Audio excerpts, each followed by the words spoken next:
31-year-old divorcee Sara Ali Ahmed hit the headlines when she married Britain's most notorious prisoner, Charles Bronson, after a whirlwind romance. I simply followed my heart, as I do in everything I do. The relationship with Bronson shocked family and friends, who couldn't understand how a translator in a women's centre could fall in love with such a violent man. I come from a very strict Muslim family, and at the age of 19, I got married. It was a forced, arranged marriage. He was a very abusive man from the beginning. I fell pregnant with Sami, my daughter. Having broken free from an arranged and abusive marriage, Sara didn't expect to find a future husband in the tabloids. I didn't think much of that photo, and then I just put it away. A few hours later, I picked it up again, and I just had to look at it. Sara had become infatuated with a man she'd never met. Britain's longest-serving prisoner.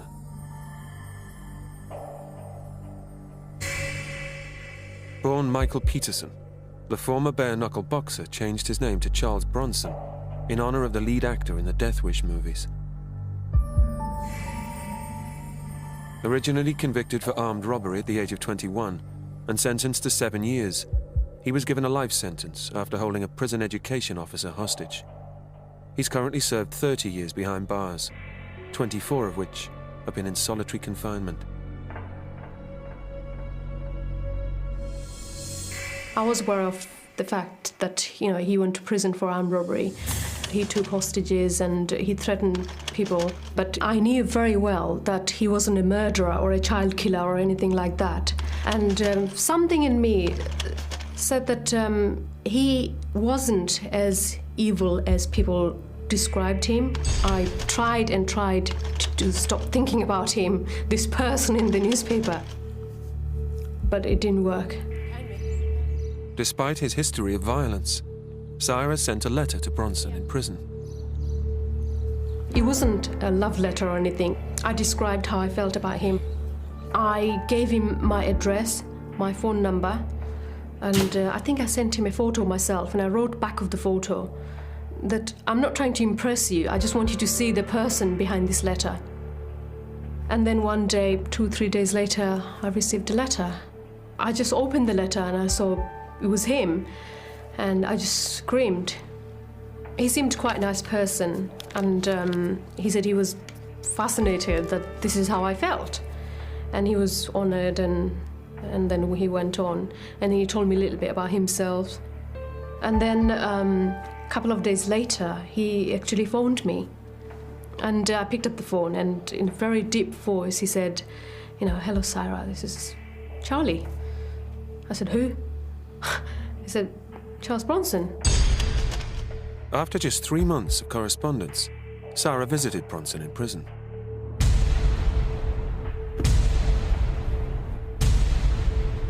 I walked in, and there he was. When I saw him, I felt as though the whole room lit up. He came up to me and then gave me a big hug and a kiss on the lips. And I was even more convinced that he was the one. Meeting Sara in person appeared to have a dramatic effect on Bronson. The man who had spent 24 years in solitary wrote her a passionate letter. For me, you must realize I'm obsessed with your beauty, with your body, with your mind. It is me who is now obsessed. Before even I visited him, in one phone call, he said to me, he talked about marriage. He said, "Do you know that we're going to get married one day?" I said, "Yes, I do." After only a few months of knowing this violent convict, Sara was prepared to take a significant step forward in their relationship. I walked in, and then we all sat down, and then he got the ring out and put it on me and said, "Will you marry me?" I said, "Yes." Leaving her home today, Sara Raymond in no doubt as to why she's marrying one of Britain's most dangerous men. I mean, I knew that I was marrying him for love. This time, nobody was forcing me like my first marriage. Wonderful. Very happy. Not nervous at all. Are you looking forward to seeing him? Definitely. I remember staring at him for a while, you know. He stood out. I thought, you know, wow. After the wedding, Bronson was escorted back to his cell by prison officers. His bride went to the reception party, alone. That was the hardest thing I've ever had to do. At one point, he previously recorded a tape and he asked his friend to play it. Babe, I'm no longer a danger. I changed the day I married you. New chapter of my life. Our future. People need to understand that and get away from all this nonsense of Britain's most dangerous man. What a load of crap. What a load of bollocks. I'm Britain's most loved man.